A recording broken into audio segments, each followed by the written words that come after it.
This is the IELTS listening test.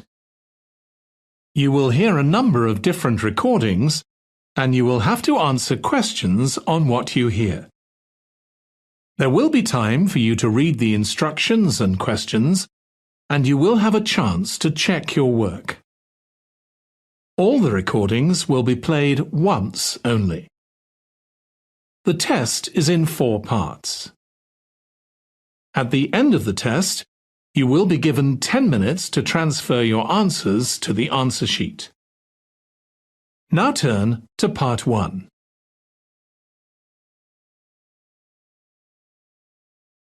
Part 1. You will hear a telephone conversation between 2 friends called Julie and Nick about cheap accommodation in the city of Darwin, Australia. First, you have some time to look at questions 1 to 6.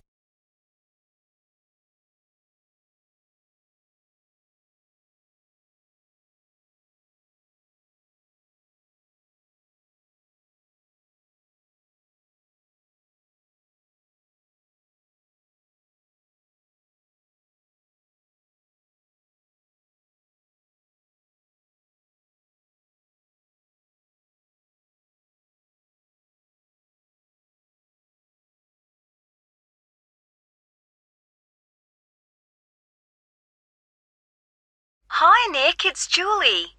Have you managed to find any information about accommodation in Darwin? Hi, I was just going to call you. I found some on the internet. There are quite a few hostels for backpackers there. The first possibility I found was a hostel called Top End Backpackers. Okay. It's pretty cheap. You can get a bed in a dormitory for $19 per person. Private rooms cost a bit more, but we'll be okay in dormitories, won't we? Sure.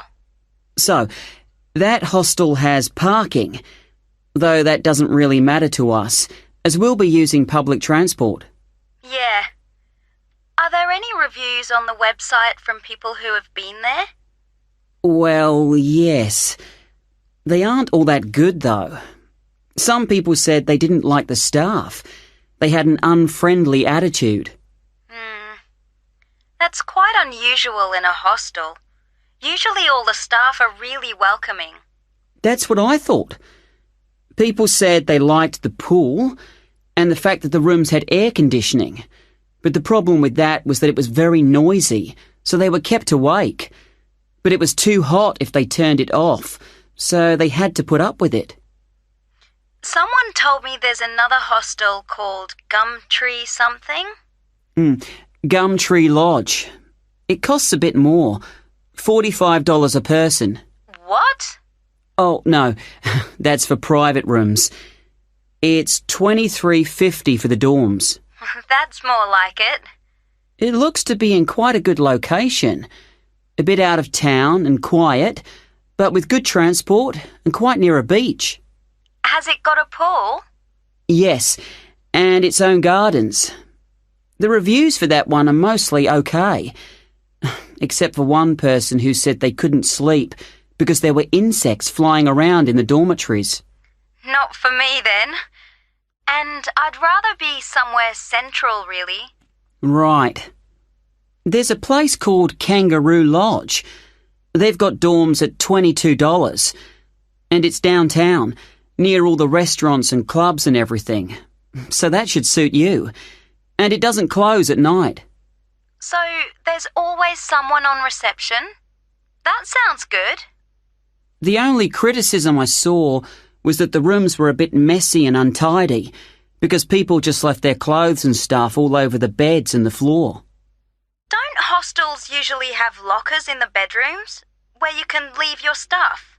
Yeah, they do usually, but apparently they don't here. Still, hostels are never particularly tidy places, so that doesn't bother me. And the same person said that the standard of cleanliness was pretty good, and especially the bathrooms. They were excellent as far as that went. Right. Yeah, I reckon Kangaroo Lodge sounds the best. Me too.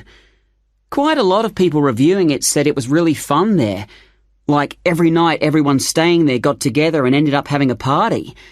so it sounds like it's got a really good atmosphere. Okay, let's go for that one. Before you hear the rest of the conversation, you will have some time to look at the questions 7 to 10.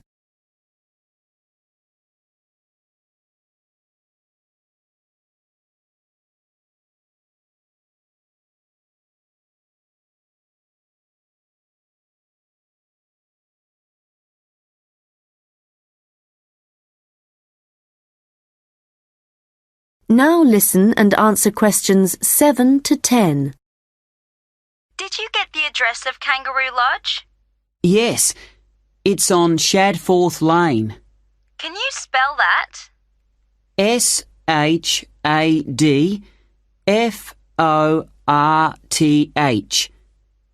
It's near the transit centre, where the intercity buses and the airport buses drop you off. Cool. I'm really looking forward to this. I've never stayed in a hostel before. Do they provide bed linen, sheets and things? Yeah. And you can usually either bring your own towel or hire one there. But they don't usually provide those for free. Okay. And what happens about meals? Well, you don't have to pay extra for breakfast. It varies a lot in different places, but generally it's okay. And there's usually a cafe where you can buy a snack or a hot meal for lunch. But actually, if you're really travelling on the cheap, usually for every 5 or 6 rooms, there's a kitchen where you can knock up a snack. And that saves a lot of money. Great. Right, well, shall I go ahead and book that? That is the end of part 1. You now have 1 minute to check your answers to part 1.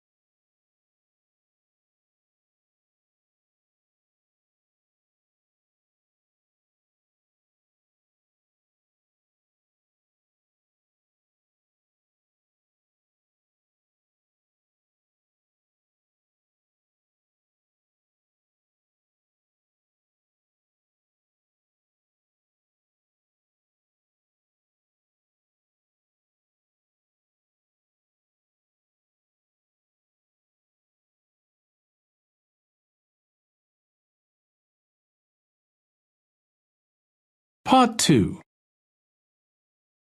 You will hear a guide at an outdoor sculpture park talking to a group of visitors. First, you have some time to look at questions 11 to 16.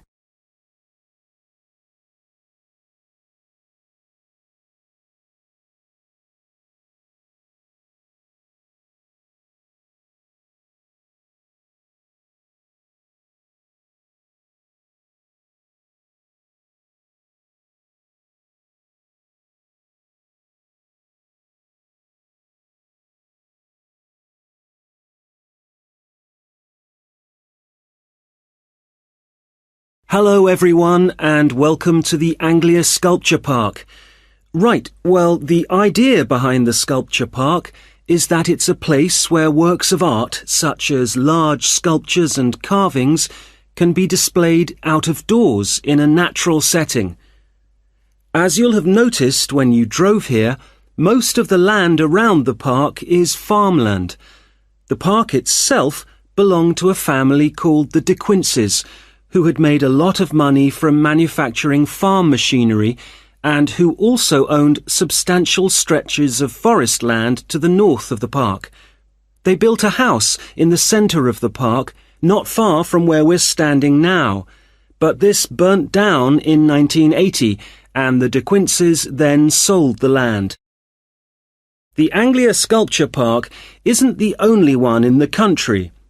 Several of the London parks sometimes display contemporary sculptures, and there are a couple of other permanent sculpture parks in England. But we're unique in that some of our sculptures were actually created for the sites they occupy here. And we also show sculptures by a wider range of artists than anywhere else in the country.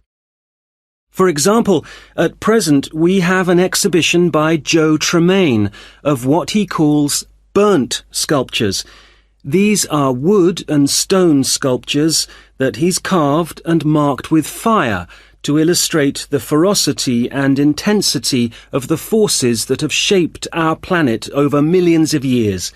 They look really dramatic in this rural setting. To see some of the sculptures, you'll need to follow the path alongside the lower lake. We had to renovate this after the lake overflowed its banks a couple of months ago and flooded the area. The water level's back to normal now, and you shouldn't have any trouble. The path's very level underfoot. You should be back at the visitor centre at about 4 o'clock. If you have time, it's worth taking a look at the centre itself. It's not possible to go upstairs at present, as builders are working there adding another floor, but the rest's well worth seeing. The architect was Guy King. He was actually born in this part of England, but he recently designed a museum in Canada that won a prize for innovation in public buildings. If you want to get something to eat when you get back, like a snack or a sandwich, the terrace room is currently closed, but you can go to the kiosk and buy something, then sit on one of the chairs overlooking the lower lake and enjoy the view as you're eating. Before you hear the rest of the conversation, you will have some time to look at the questions 17 to 20.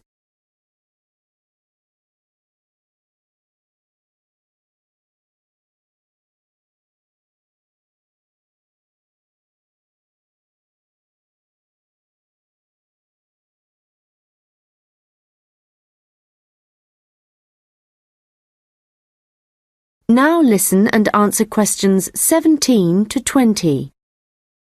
Now, let me just tell you a bit about what you can see in the sculpture park. If you look at your map, you'll see the visitor centre, where we are now, at the bottom, just by the entrance. Since we only have an hour, you might not be able to get right around the park, but you can choose to visit some of the highlights. You might like to take a look at the Joe Tremaine sculptures, which are displayed on this side of the upper lake, just behind the education centre and near the bridge. They're really impressive, but please remember not to let your children climb on them. One of our most popular exhibitions is the Giorgio Catalucci bird sculptures. They're just across the bridge on the north side of the lower lake.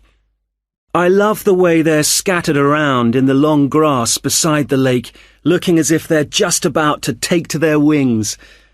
You could also go to the garden gallery. It's on this side of the upper lake. From the visitor centre, you go to the education centre, then keep on along the path and you'll see it on your right. There's an exhibition of animal carvings there which is well worth a look. We also have the Longhouse. That's quite a walk.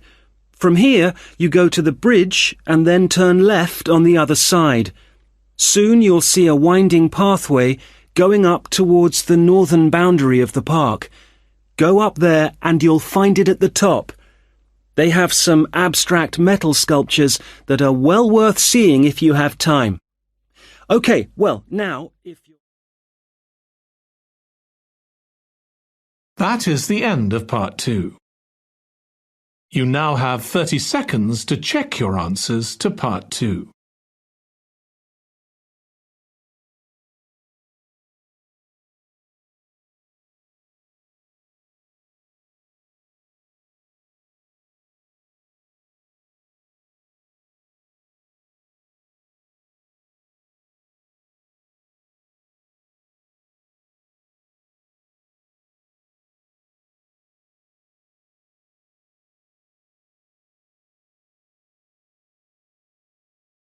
Part 3. You will hear a first-year marketing student called Leo talking to a second-year student called Anna about his marketing report. First, you have some time to look at questions 21 to 26.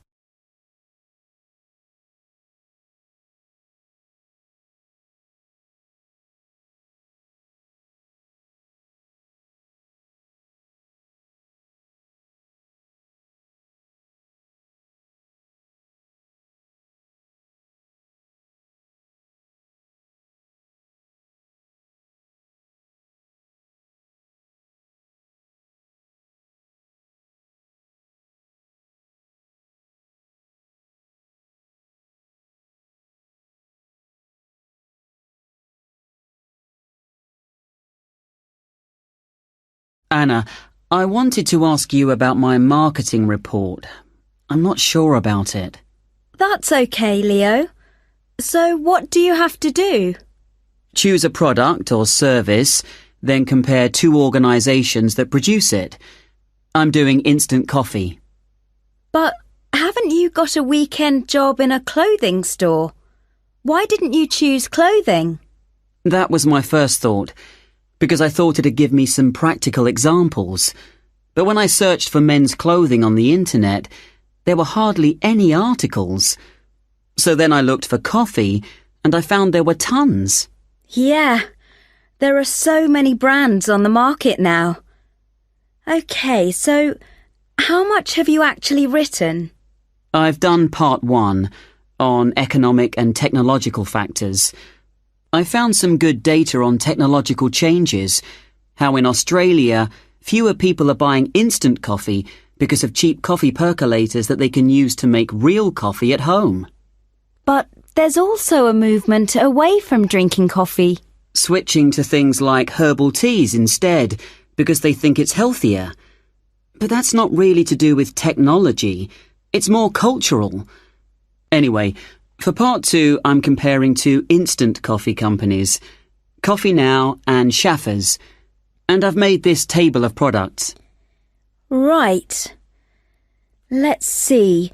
So you've got the brand names and prices and selling size and descriptions. Okay, the table looks good. You'll get marks for research there. Where will it go? In the section on the marketing mix, under product. Not in the appendix? No. Okay, but it's too factual on its own. You need to add some comment in that section about the implications of the figures. Right, I'll do that. Now, I want to say that I think that Schaffers is more of a follower than a leader in the coffee industry. Now, I'm putting that in the section on market share. Does that seem okay? Let's see. So, you've begun by explaining what market share is, that's important. But you've got to be careful how you give that opinion. Do you think it should go in another section? Well, it's fine where it is, but you've got to back it up with some data, or they'll say your report lacks weight. Okay. One thing I'm worried about is finding anything original to say. Well, since this is your first marketing report, you're not expected to go out and do interviews and things to collect your own data. You're just using published data. So the analysis you do might not throw up anything that people didn't know before. But the focus is more on how you handle the data. I mean, you might take something like a graph of sales directly from a website, but what makes your work original is the perspective you provide by your interpretation of it. Oh. You know, it's all so different from business studies assignments at school. It's really surprised me. What? How much research you have to do? I expected that. It's more, I knew exactly what I had to do to get a good grade at school. And I knew I'd be expected to go more deeply into things here.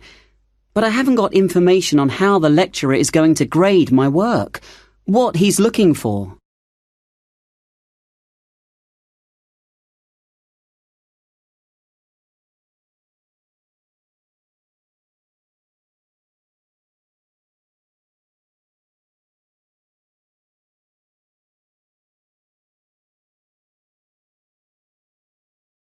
Now listen and answer questions 27 to 30.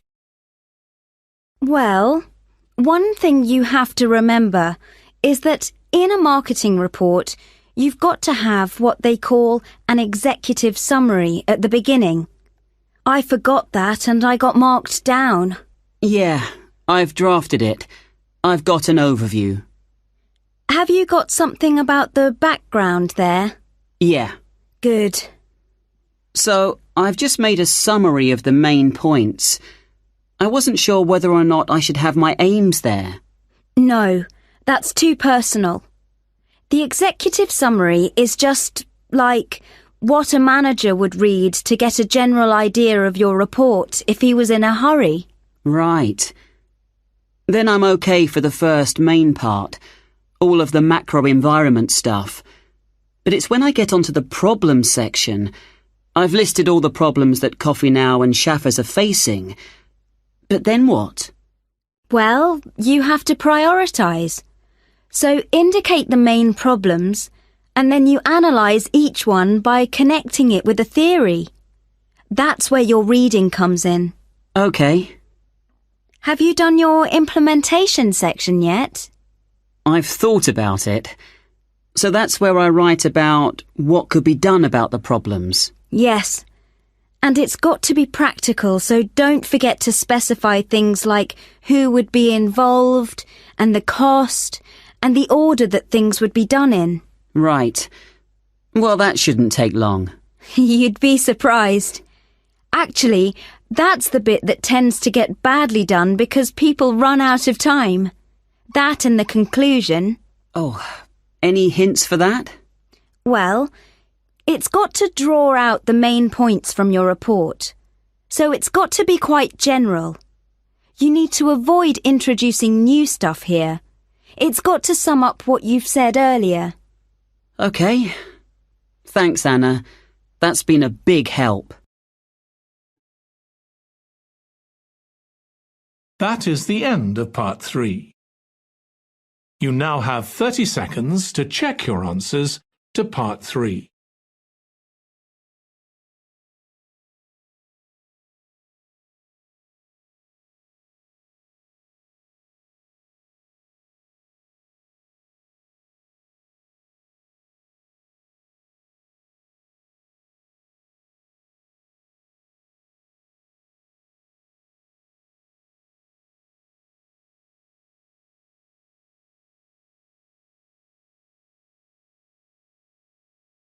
Part 4. You will hear part of a lecture about the history of fireworks in Europe. First, you have some time to look at questions 31 to 40.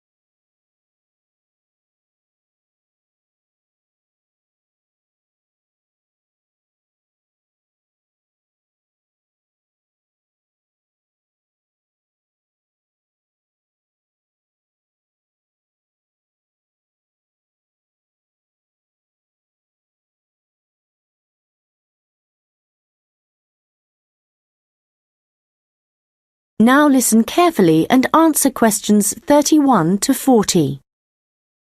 An interesting aspect of fireworks is that their history tells us a lot about the changing roles of scientists and technicians in Europe. Fireworks were introduced from China in the 13th century. Up to the 16th century, they were generally used for military purposes, with rockets and fire tubes being thrown at the enemy. But they were also sometimes a feature of plays and festivals, where their chief purpose was related to religion. By the 17th century, the rulers of Europe had started using fireworks as a way of marking royal occasions. Technicians were employed to stage spectacular shows which displayed aspects of nature, with representations of the sun, snow and rain. These shows were designed for the enjoyment of the nobility and to impress ordinary people. But fireworks also aroused the interest of scientists, who started to think of new uses for them. After seeing one firework display where a model of a dragon was propelled along a rope by rockets, scientists thought that in a similar way humans might be able to achieve flight, a dream of many scientists at the time. Other scientists, such as the chemist Robert Boyle, noticed how in displays one firework might actually light another, and it occurred to him that fireworks might provide an effective way of demonstrating how stars were formed. Scientists at the time often depended on the royal courts for patronage, but there was considerable variation in the relationships between the courts and scientists in different countries.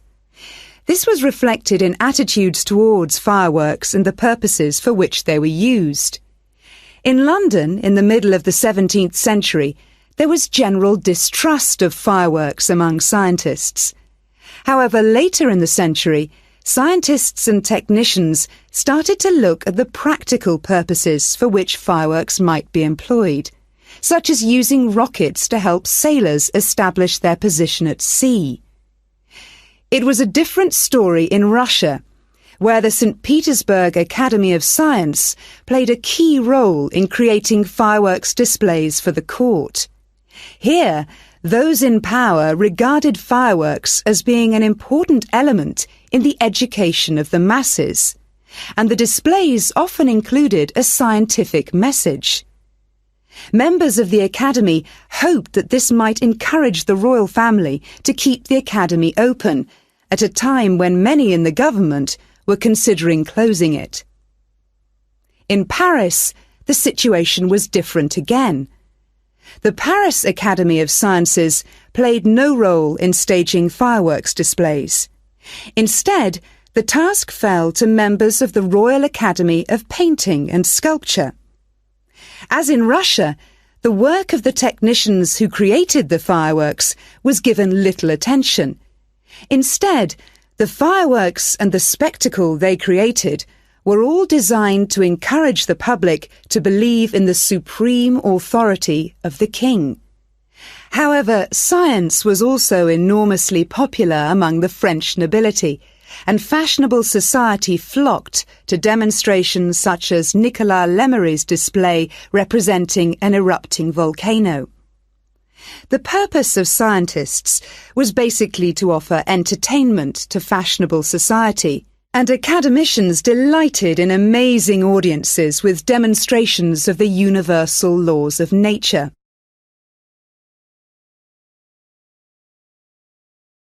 In the course of the 18th century, the circulation of skills and technical exchange led to further developments. Fireworks specialists from Italy began to travel around Europe, staging displays for many of the European courts. The architect and stage designer Giovanni Servandoni composed grand displays in Paris, featuring colourfully painted temples and triumphal arches. A fireworks display staged by Servandoni would be structured in the same way as an opera, and was even divided into separate acts. Italian fireworks specialists were also invited to perform in London, St. Petersburg, and Moscow. As these specialists circulated around Europe, they sought to exploit the appeal of fireworks for a wider audience, including the growing middle classes. As in the previous century, fireworks provided resources for demonstrating scientific laws and theories, as well as new discoveries. and displays now showed a fascinated public the curious phenomenon of electricity. By the mid-18th century, fireworks were being sold for private consumption. So the history of fireworks shows us the diverse relationships which existed between scientists, technicians, and the rest of society.